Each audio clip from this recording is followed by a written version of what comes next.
Banyak investor seringkali tergiur oleh saham dengan aset raksasa yang dijual jauh di bawah nilai bukunya. Padahal ada risiko tersembunyi yang mengintai di baliknya. Saham PTMNC Tourism Indonesia, TBK dengan kode emiten KPIG menjadi salah satu contoh menarik yang patut kita bedah bersama. Perusahaan ini merupakan lengan bisnis properti, pariwisata, dan hospitality milik grup MNC.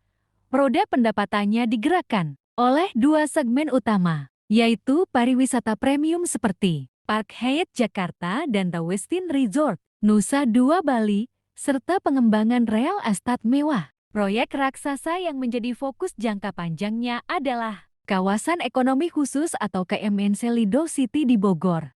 Selanjutnya, mari kita cermati bagaimana kondisi industri dan prospek bisnis yang dihadapi oleh perusahaan ini. Sektor pariwisata dan properti mewah sangat bergantung pada siklus ekonomi serta daya beli masyarakat kelas atas. Peluang pertumbuhan utama KPIG datang dari status Kek Lido yang memberikan insentif, pajak masif serta kemudahan regulasi pada lahan seluas 1.040 hektar, kehadiran Trump International Golf Club dan rencana beroperasinya Hyatt Regency Lido Resort juga berpotensi menciptakan pendapatan berulang yang bernilai tinggi. Di sisi lain, tantangan besarnya terletak pada sifat bisnis properti yang sangat padat modal serta sensitif terhadap gejolak makroekonomi.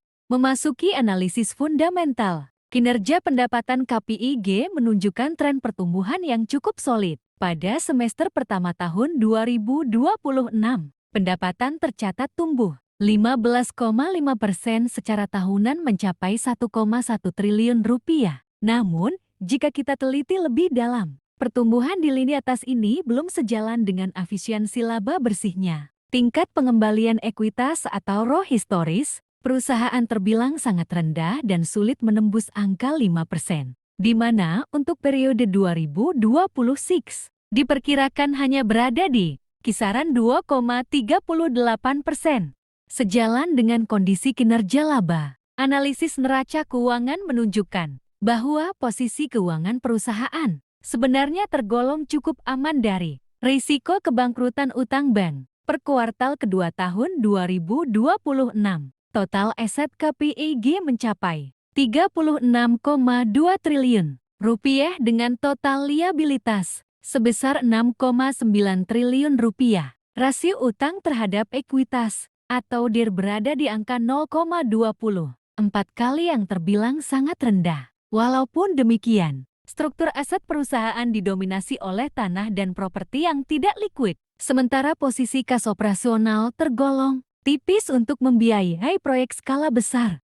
Bicarakan mengenai kualitas bisnis, KPIG memiliki keunggulan kompetitif yang tergolong unik pada segmen pasar tertentu. Perusahaan memegang hak eksklusif atas status kawasan ekonomi khusus dari pemerintah yang sangat sulit ditiru oleh pengembang properti biasa. Keunggulan distribusi juga ditopang oleh akses langsung jalan tol Boshimi menuju kawasan Lido. Meski demikian, daya tawar konsumen terbilang sedang dan perusahaan tidak memiliki keunggulan biaya material maupun biaya peralihan, sehingga konsumen elit dapat dengan mudah beralih ke resort atau lapangan golf kompetitor lain. Di balik keunggulan aset tersebut, evaluasi terhadap kualitas manajemen menjadi catatan tersendiri bagi investor. Pengendalian penuh oleh grup pengendali di bawah Haritano Sudibyo cenderung sangat agresif dalam mengejar ekspansi aset fisik, namun sangat pelit membagikan dividen kepada pemegang saham publik. Rekam jejak restrukturisasi internal, perubahan nama emiten, serta potensi transaksi afiliasi membuat pasar memberikan diskon tata kelola yang cukup besar bagi saham ini. Menariknya, analisis valuasi menunjukkan bahwa harga saham KPIG diperdagangkan pada rasio harga terhadap nilai buku atau PBV di kisaran 0,35 hingga 0,40 kali. Angka ini jauh di bawah rata-rata industri properti yang biasanya berada di atas 0,8 kali. Berdasarkan perhitungan nilai intrinsik secara konservatif, nilai wajar saham KPIG berada di kisaran 190 hingga 200 rupiah per lembar. Jika mengacu pada harga wajar Rp200, maka tingkat margin of safety sebesar 30% berada di area harga Rp140. Berbicara mengenai pendorong kinerja, terdapat beberapa katalis positif yang berpotensi mengangkat nilai perusahaan dalam jangka pendek. Pengumuman resmi pembukaan fase lanjutan proyek Clubhouse Golf bersama grup Trump dapat menjadi pemicu sentimen positif untuk jangka panjang 1 hingga 3 tahun ke depan. Beroperasinya Lido secara penuh diharapkan mampu mendatangkan devisa pariwisata yang signifikan. Sebaliknya, risiko penerbitan saham baru atau konversi waran yang mendilusi saham publik tetap perlu diwaspadai.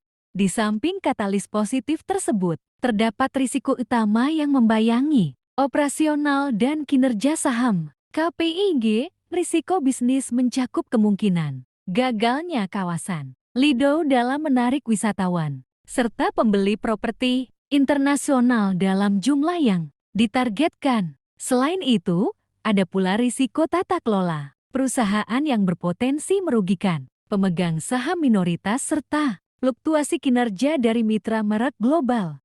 Sebagai seorang deep value investor, saya memandang saham KPIG dengan sangat hati-hati. Meskipun saham ini menawarkan aset yang sangat murah secara nilai buku, rendahnya tingkat pengembalian modal dan ketiadaan pembagian dividen membuat saham ini masuk dalam kategori jebakan nilai atau value trap. Harga saham yang murah bisa bertahan dalam waktu yang sangat lama tanpa pernah menyesuaikan ke nilai intrinsiknya jika tidak ada perbaikan pada tata kelola dan alokasi modal manajemen. Kesimpulannya, KPIG memiliki kelebihan berupa kepemilikan aset tanah yang sangat luas, utang yang rendah, dan lisensi CAC yang kuat. Namun, kelemahan mendasarnya terletak pada efisiensi modal yang rendah, kas operasional yang terbatas, serta risiko tata kelola yang tinggi. Bagi investor value murni yang mengutamakan keamanan modal dan dividen, saham ini sangat tidak disarankan untuk dijadikan portofolio inti. Saham ini lebih cocok dipantau oleh pelaku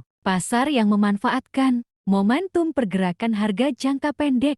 Bagaimana pandangan Anda mengenai prospek mega proyek Lido dan valuasi dari saham KPIG ini? Apakah Anda melihatnya sebagai peluang investasi bernilai tinggi atau justru sebuah jebakan nilai? Tuliskan pendapat Anda di kolom komentar di bawah. Dan jangan lupa untuk terus mengikuti analisis saham objektif berikutnya.